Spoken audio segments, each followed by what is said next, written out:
മഹാനായ അബൂദറുൽ ഗിഫാരി റളിയല്ലാഹു അൻഹു മദീനയിലൂടെ നടന്നു പോകുമ്പോഴാണ് ഒരു കൂട്ടം ആളുകൾ ഒരു മനുഷ്യനെ പിടിച്ചടിക്കുകയാണ്.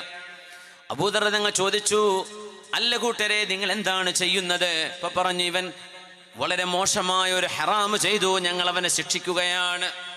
മഹാൻ പറഞ്ഞു, നിങ്ങൾ അടി നിർത്തിൻ, നിങ്ങൾ ആരാണ്, നിങ്ങൾ എന്താണ് ഇപ്പൊ ചെയ്തുകൊണ്ടിരിക്കുന്നത്? ഞാനൊന്ന് ചോദിച്ചോട്ടെ. കണ്ണ് കാണാത്ത ഒരാൾ അല്ലെങ്കിൽ കണ്ണ് കാണുന്ന ഒരാൾ ഒരു പൊട്ടക്കിണറ്റിൽ പോയി ചാടി വീണാൽ, അവിടെ ചാടി അതിലേക്ക് അകപ്പെട്ടു കഴിഞ്ഞാൽ നിങ്ങൾ എന്താണ് ചെയ്യുന്നത്? ആ മനുഷ്യനെ മണ്ണിട്ട് മൂടുമോ? അതല്ല നിങ്ങൾ അയാളെ കൈപിടിച്ച് ഉയർത്തിക്കൊണ്ടുവരുമോ?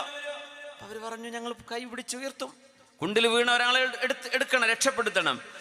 അതുകൊണ്ട് നിങ്ങൾ ഒരു മനുഷ്യൻ കിണറ്റിൽ വീണാൽ നിങ്ങൾ കൈപിടിച്ച് ഉയർത്തിയെടുക്കുന്ന പോലെ ഒരു മനുഷ്യൻ തിന്മയിലേക്ക് വീഴുന്നത്, തിന്മയുടെ കിണറാണത്, ആ മനുഷ്യനോട് റഹ്മത്ത് ചെയ്ത് ആ മനുഷ്യന് കാര്യം മനസ്സിലാക്കി കൊടുത്ത് ആ മനുഷ്യനോട് കരുണ കാണിക്കേണ്ടതിന് പകരം, ആ മനുഷ്യന് സാരോപദേശം നൽകേണ്ടതിന് പകരം അയാളെ തല്ലിക്കൊല്ലുകയാണോ നിങ്ങൾ ചെയ്യുന്നത്?